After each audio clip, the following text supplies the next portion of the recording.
Hello. I am not streaming this time, I'm recording. I guess that means I need to start talking immediately. I'm going to play today's Scriddle. Um, I'm hoping this is going to be a very quick video. Well, might be, well, it has to be a pretty quick video because I need to be somewhere in about 15-20 minutes. So there may be a cut.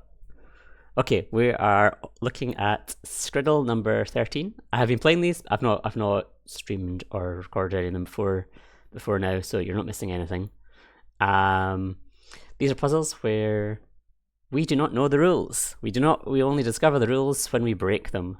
We can interact with it. In most of the puzzles so far, there's been a grid.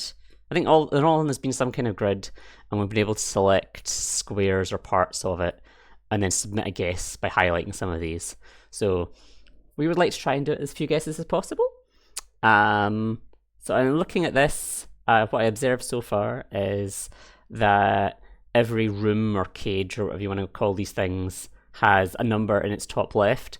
So I'm pretty sure that the numbers relate to the rooms, and that they're not special to this cell. Like this 3 could be down here or whatever. It's always in the top left. So I think that's just in the topmost, the leftmost top. Yeah, you know what I mean. My first guess is that there's probably a rule that says you have to shade in as many cells as the number says in a room, which would suggest that all of that is shaded in, but not all of the, what is it, 1, 2, 3, 4, 5, 6, 7, 8, 9, 10, 11, or maybe not, no, maybe, do these just describe this? They don't describe the size of the cage, because this is way more than 17, surely. Yeah, this is way more than 4. 1, 2, 3, 4, 5, 6, 7, 8. And there's also cages that don't have numbers. 1, 2, 3, 4, 5, 6, 7, 8, 9, 10, 11. I mean, just filling in the number of cells there, at least there's so few degrees of freedom. Our degrees of freedom are basically which of these cells should be white, which of these cells should be white, and which of these. So let's fill this in. So 1, 2, 3, 4, 5, 6, 7, and another 6, so that's 13. I don't trust myself. 13. Yeah, no, that's right. 13, 14, 15, 16, 17. Right, so question is, I guess these are free. We could shade them or not shade them, maybe.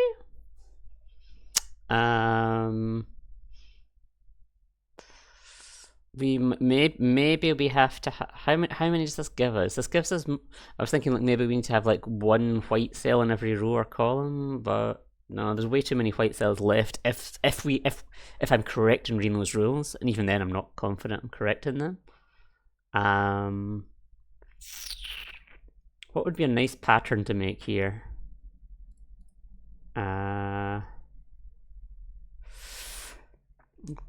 8 to have here, 3. These do look a little bit like the shapes do look a little bit lettery numbery. Like this looks like a 3. Maybe we're supposed to spell something in this space, but that would be a very strange rule. It'd be difficult to express a rule that's like you must spell out a letter or number or something. Okay, let's. I can't think of anything else smart to do here, so let's do this and find out what rules we're breaking. We're breaking the red rule. We're only breaking the red rule. We've passed every other rule that there is, if there are any. And the feedback for the red rule is not very helpful. Normally, this will give you feedback for each rule. It will tell you, like it might highlight a shaded area or an unshaded area, or like subsets of like this is the part with the problem. However, it has highlighted every cell that we have shaded. So I mean, maybe there's a rule that maybe I'm tempted to start splitting this into smaller shapes. Like we can. That's an interesting question. Can we make it so that we have 2 or more separate red? Oh yeah, of course we can. So like we could do 1, 2, 3, and fill in 1, 2, 3. So now we've got lots of separate white shapes. Maybe there's a rule that like all the white shapes need to be like rectangles or something. We should at some point try and break our imagined rule that everything has to have the number of cells shaded that we think it does. But I feel like there's a pretty strong probability that. But then why would you bother to put numbers on each of these rather than just make this like one big area that's just like got whatever the sum of all those numbers is, like 17 or whatever in it. Maybe there's like a secondary effect. Maybe there's something else that every room needs to be like adjacent to something or something like that. I mean, it's interesting that like, however, although this has all been split up like this, all of the 7 isn't quite exposed to this room out here, but the rest all are, and the 7 is like kind of diagonally adjacent. Maybe there's something going on there. We did have one of the previous days had diagonal adjacency was an important concept. I'm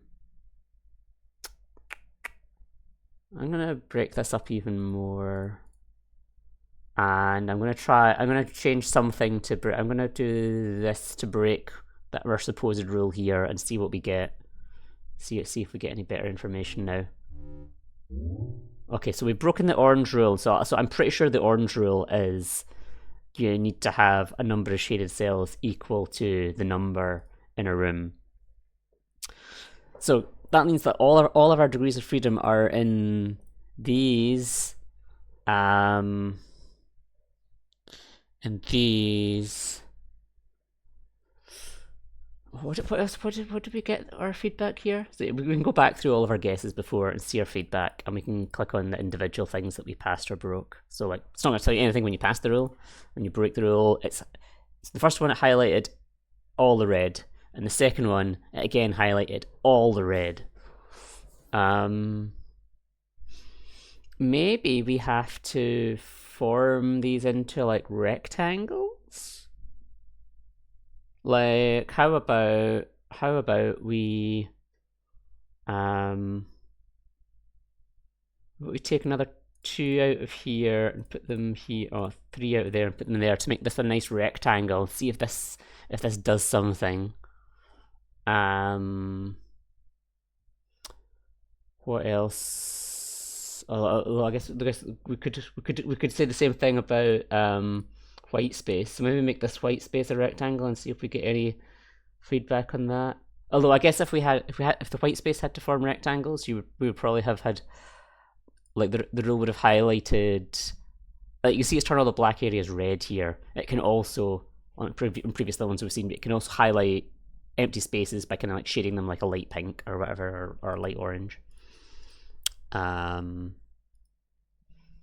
So yeah, my idea here is maybe we need to construct these into rectangles or something. After that, I think we want to look at like the diagonal adjacency idea. Is there anything? What could we do down here? Oh, we could take that out there and add it there, and that makes that a nice rectangle.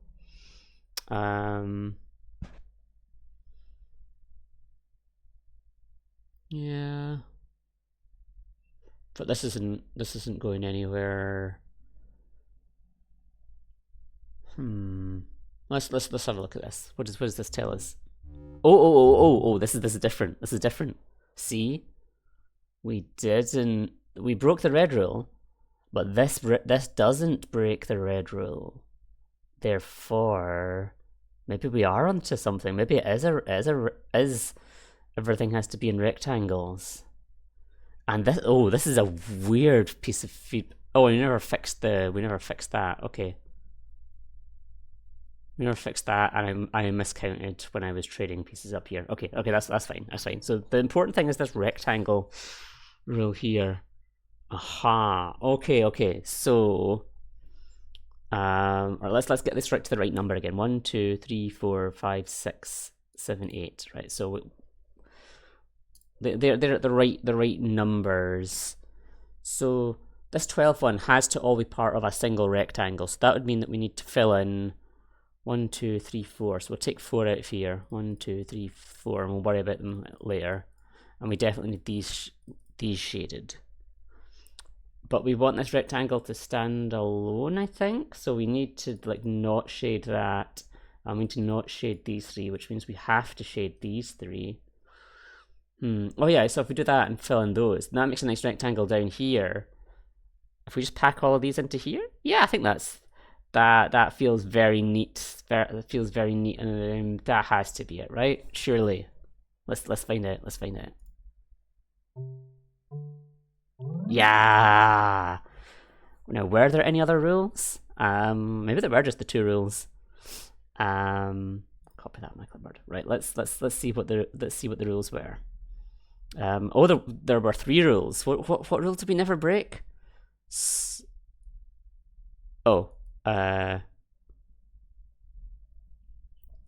some cells on the board. Let me just check my Group of orthogonally connected shaded cells called a block. Each block must be filled with a rectangle square.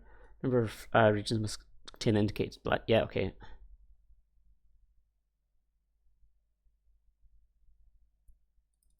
Mass of shaded cells is not a rectangle. Oh, this is describing this. This is describing it with different colors. This is. I feel like it does this sometimes. I wonder if it allocates colors the first time you break a rule. But we can also see it. We can also see it if we just go back through our rules now. Now, when we look at things we broke, it'll be like, yeah, massive shaded cells is not a rectangle, but we did respect the orange rule there.